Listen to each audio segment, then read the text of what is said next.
This is a cassette multitrack recorder made by Tascam. It's the 424 Mark II. It's sort of like the grandbaby of the original Portastudio that was released by Tascam/TAC in the late 70s and that revolutionized the world of home recording. But for most people, this sort of device has since been superseded by more advanced modern technology. This thing obviously lacks some of the features that you can find in a DAW, but when people talk about cassette Portastudios, they don't just talk about features, they talk about sound quality. But what does that even mean? How many people have actually sat down and done an A-B comparison between a digital recording and a recording of the same sound that's been put through a device like this? Before I show you any sounds, let's talk about what I did to actually produce the sounds. First, I recorded and mixed the song using one of Tascam's digital Portastudios, a further great-grandbaby of the OG, which is this, a Tascam DP-03SD. I then took that digital mixdown and played it back, and I recorded that playback onto a Type 2 cassette that was being processed through the old 424. And then I did that same process 2 more times, changing small but somewhat significant parameters on the 424. I digitized those 3 cassette recordings using the scarlet thing that's over there in a box. And then I opened the digital mixdown and the 3 cassette recorded versions in Audacity. I normalized them so that all the peaks were at the same level, and then I listened to them. Somebody wake me. Now, I started by listening to the digital track for several reasons. For one, because it's 2023 and digital media reigns supreme. I also happen to have listened to this specific digital recording many times over the last couple weeks as I was tracking individual tracks and then mixing them down. Those factors made it seem like a sensible baseline for further comparisons, so it became the A in all of my A-B listening comparisons. And in this digital form, which is really its original kind of source form, the song sounds like this.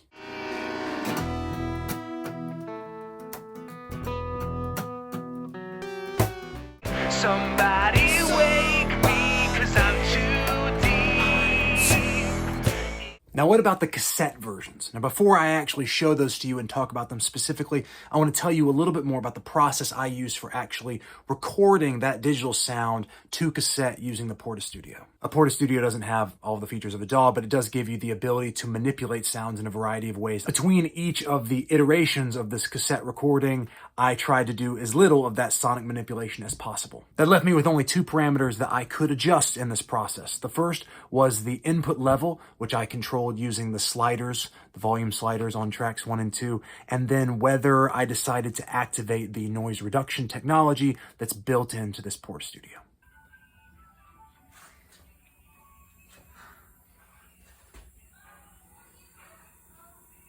I did my first cassette recording with noise reduction turned off and with the levels set so that peaks were touching 0 on the little digital dB meter, but not really any higher than that. I think that would generally be regarded as a safe level for recording if you want to avoid any distortion either from overloading the input or from overloading the cassette tape. And the results of that process sounded like this.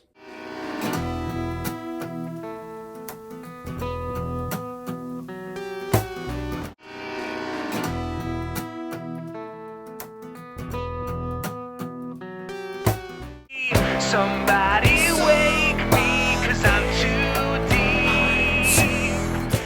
Somebody wake me, 'cause I'm too deep. The first thing I noticed was noise, because it's obvious. This type of noise is known as tape hiss, and it's a pervasive problem when you're recording 2 cassette tapes. It's a set amount of noise that cassette tapes produce. It's kind of like a constant. Now, that constant changes depending on the type of tape you use, but all tapes produce noise, especially compared to digital. Some of you may have heard songs or albums that were recorded to tape, maybe thinking, why didn't I hear this pervasive hiss in those recordings? The reason is because there are things you can do to reduce the impact of that noise on your final recorded product. The first is to increase the input level that you're using when you record. Remember, the tape hiss is sort of a constant that doesn't change when you change the volume of what you're recording. So if you record a louder signal, the difference between the volume of that signal and the volume of the hiss gets greater. And so when you mix that signal to a reasonable level, it kind of makes sense that the volume of the hiss is going to be less noticeable. This led to the common practice in analog recording of recording things as loud as you could without causing any distortion, because that made your signal to noise ratio higher and made you less likely to notice noise on playback. But there are other things you could do to reduce the impact of tape hiss on your recordings. One thing that I think about a lot is a trick that Guided by Voices used to do, where they would boost treble on the input signal and then reduce it on playback. And when they pulled down the treble on playback, yeah, they're taking out some of the over trebleness of their original sound, but they're also going to be removing some of the hiss. But a far more common approach is just to employ noise reduction technology, which was developed shortly after cassettes became widely available. The most famous name in noise reduction is Dolby. And what? And what? But DBX also made noise reduction technology, and that's the tech that's actually inside my Portastudio. More about that in later examples. Okay, that's enough FYI. Let's come back to practical questions like, how bad is the tape hiss? And the answer is, it's pretty bad. And that's coming from a guy that has actually tracked using one of these. It's very noticeable when you A/B against the digital track. Maybe it's something that I wouldn't think about if I was just listening to this cassette version in isolation, but I'm not doing that. And so for me, that hiss really stands out. Apart from the hiss, there are other differences between the source version and this first cassette version. One is that the cassette version is slightly louder. It's not a big enough difference to notice immediately, but when you do an A/B comparison, it is noticeable. Now, some of you were thinking, hey, earlier in the video, you said you normalized all of these recordings at the same level. Why would one be louder than the other? It's a great question. And the answer is because normalizing just matches the levels of the peaks in the waveform. But that's not the only feature that influences the perceived volume of a sound. If there was a way for you to raise the volume of the quieter sounds in a mix or a waveform without also raising the volume of the peaks, you would still kind of perceive an overall increase in volume. As many of you know, there is an effect or artifact that does just that. It's called compression. And in fact, you can experience some compression simply by recording to cassette tape. And that appears to be what's just happened. I didn't even really hit the tape that hard with signal, and yet it obviously was doing some compressing. At least that's my best guess for why the perceived volume of this cassette example is slightly higher than the digital source. But the thumbnail of this video said that it was going to be about the sound, so what does the cassette recording sound like? The first word that came to my mind when I listened to this example was foggy. It's likely because of the hiss, but maybe because of other factors. There just isn't nearly as much separation and definition in the sounds that make up the mix. Especially in the denser sections like the loud sample, it's like there's just a fog covering up a lot of the detail. And because there are details that are sort of background in the mix on this recording, that annoys me.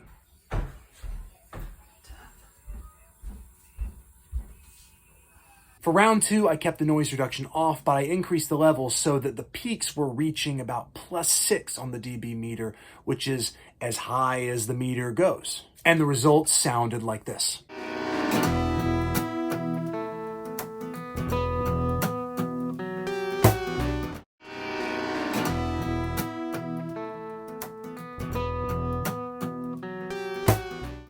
Somebody wake me, 'cause I'm too deep.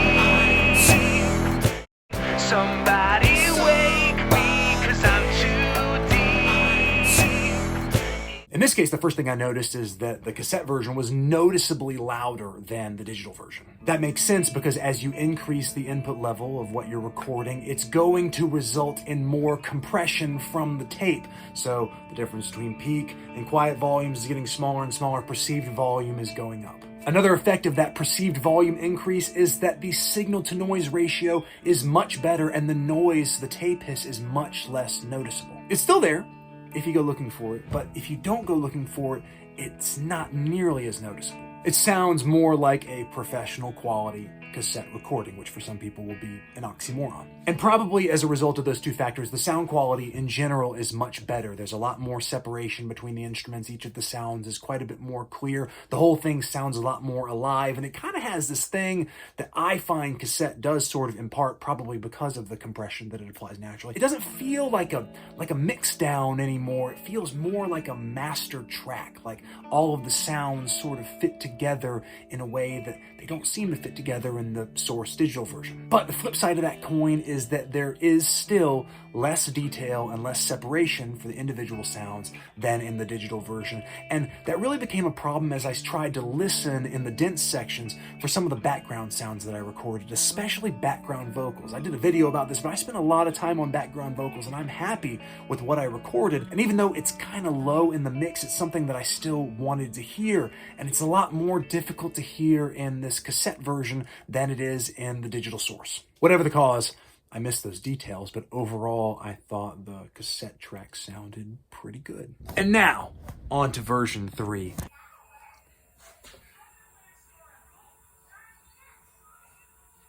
In this instance, I made one key change. I reached around the back of the Portastudio and I turned on the DBX noise reduction. And then, sort of like in the prior example, I just set the input level so that peaks were hitting about +6 on the dB meter. And this was the result.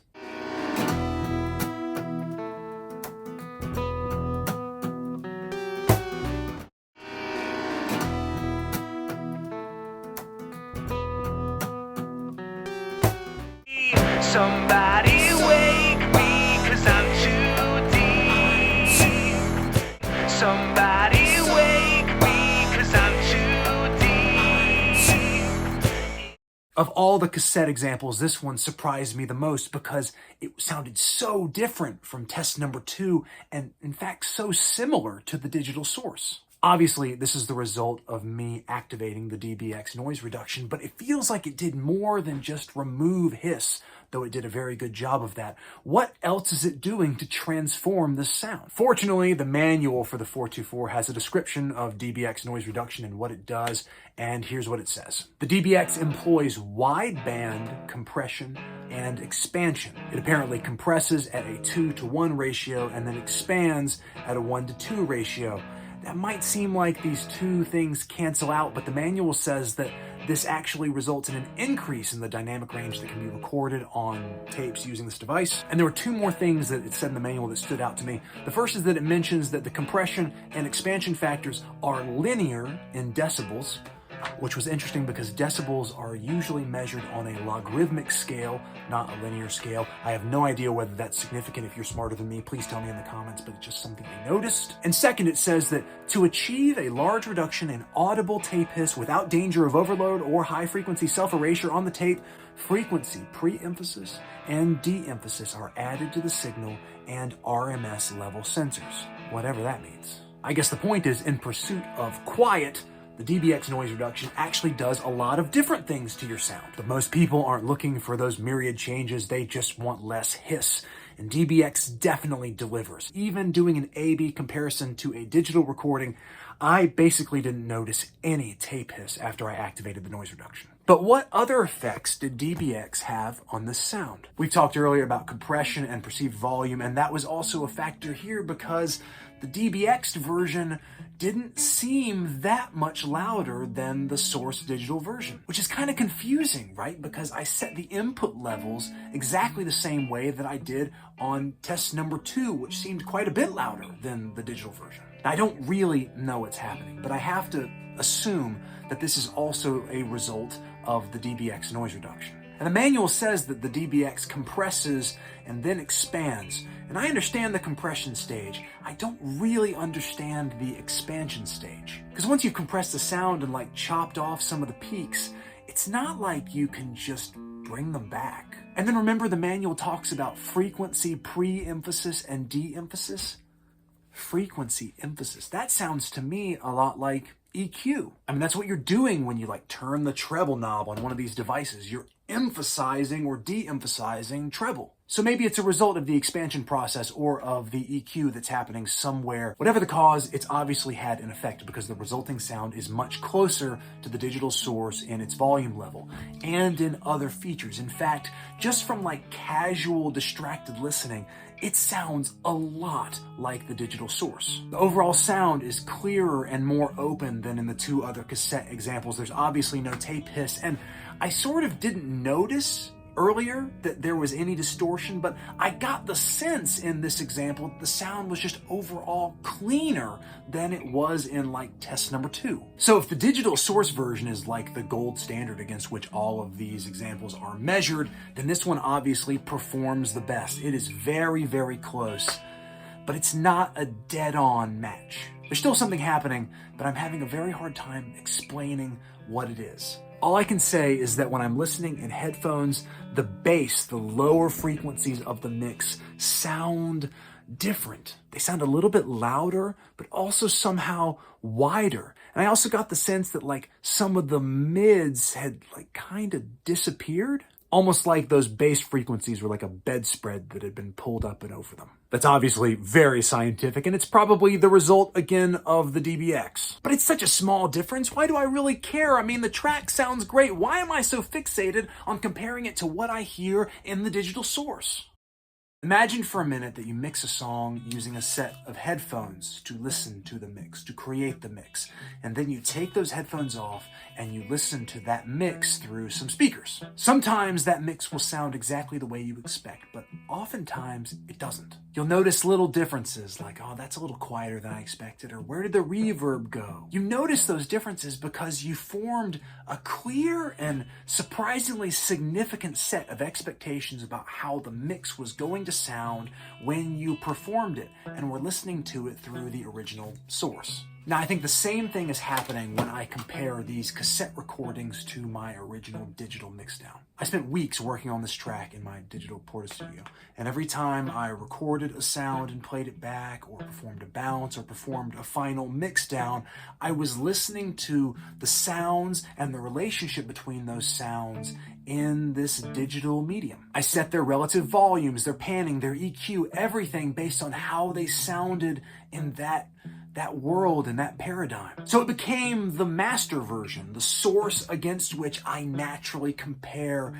every other version of this recording. Like one of my teachers used to say, starting points matter, and on some level, I want those future recordings to sound more like what I'm expecting. So it was surprisingly hard for me to judge each of these cassette recordings on their own merits, which is frustrating because I need to choose a favorite so that I can work on it and finish and release this song. I'm so aware of my bias in favor of the digital version that I'm not really prepared to like make a final decision in this moment making this video, but I feel comfortable in saying that I'm not comfortable with all the tape hiss that was in test number 1.